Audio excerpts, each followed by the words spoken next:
Hello guys, welcome to back to my YouTube channel. आज हम बात करने वाले हैं गेहूं की खेती के बारे में, बीएससी एग्रीकल्चर फोर्थ सेमेस्टर की। इसमें देख लेते हैं ये इसका साइंटिफिक नेम है, जैसे कि वानस्पतिक नाम में देखा जाए टिटिकम एस्टिवम इसका वानस्पतिक नाम है। फूल देखा जाए तो इसका पोएसी है और क्रोमोसोम नंबर है वो 2n = 42 है।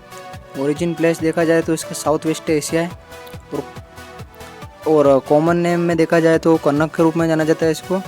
और हम बात कर लेते हैं इसके कॉमन पॉइंट, जैसे कि 1-2 नंबर के क्वेश्चन आते हैं अपने एग्जाम में। जैसे कि इसका चीन के बाद भारत गेहूं का दूसरा विशालतम उत्पादक है। गेहूं मुख्यतः विश्व के 2 मौसम यानी शीत एवं वसंत ऋतुओं में उगाया जाता है। भारत में मुख्य रूप से टिटिकम की 3 जातियों जैसे एस्टिवम, ड्यूरम एवं डाइकोकम की खेती की जाती है। अब आगे डिस्कस कर लेते हैं इसमें जलवायु की और मृदा की।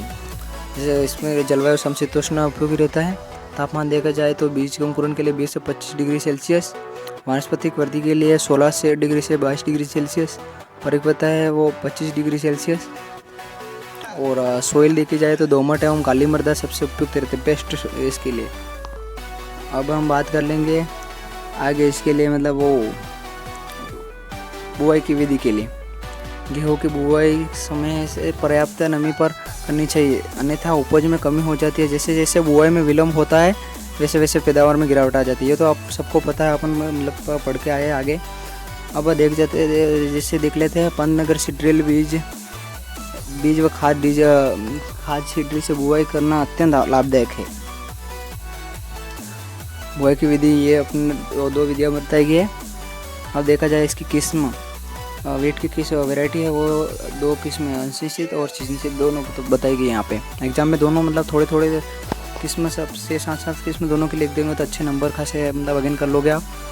इसमें सब किस्में बताएगी, जैसे कि इसमें जैसे मगहर के 8027, इंदिरा के 89262, गोमती के 9465 और जिसमें सिंचित दशा में थोड़ी बहुत देखा जाए तो इसमें देवा के 9107 है, SP 1731 है, राजस्व लक्ष्मी नरेंद्र इसी है। अब देखा जाए तो बीज दर और बीज शोधन की बात करते हैं दोस्तों। गेहूं के बीज दर लाइन से बुआई करने पर 100 किलोग्राम प्रति हेक्टेयर तथा मोटा दाना 125 किलोग्राम सामान्य तथा मोटा दाना 150 किलोग्राम प्रति हेक्टेयर की दर से प्रयोग करते हैं।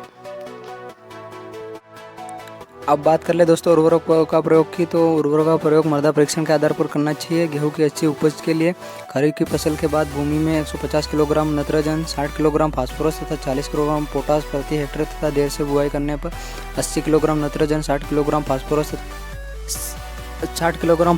तथा 40 किलोग्राम पोटास। अच्छी उपज के लिए 60 कुंटल प्रति हेक्टेयर सड़ी गोबर की खाद का प्रयोग करना चाहिए। और वीड मैनेजमेंट का आप देख ही सकते हो, ये पूरा सर्कल बना हुआ है, ये सब मतलब इसका नियंत्रण का ये है सोर्स है, एक अलग अलग कर लेते हैं। गेहूं की फसल में रोग और उनका नियंत्रण। खड़ी फसल में बहुत से रोग लगते हैं, जैसे कि अल्टरनेरिया, गेरुई, रतुआ एवं ब्लाइट का प्रकोप होता है, जिससे भारी नुकसान हो जाता है। इसके रोकथाम के लिए मेंकाजोब 2 ग्राम या जिन्हें 25% इसी आधा या लीटर मतलब 1000 लीटर पानी में घोलकर प्रति हेक्टेयर छिड़काव करना चाहिए। यदि झुलसा, रतुआ, कर्नालबंट तीनों रोगों की मतलब शंका हो तो प्रोपिकोनाजोल का छिड़काव करना अति आवश्यक है। अब कटाई की बात करें, फसल पकते ही बिना प्रतीक्षा किए हुए कटाई करके तुरंत ही मड़ाई कर दाना निकाल देना चाहिए और भूसा एवं दाना यथास्थान पर रखना चाहिए। अत्यधिक क्षेत्र वाली फसल की कटाई कंबाइन से करनी चाहिए। इसमें कटाई व मड़ाई एक साथ ही की जाती है। जब कंबाइन से कटाई की जाती है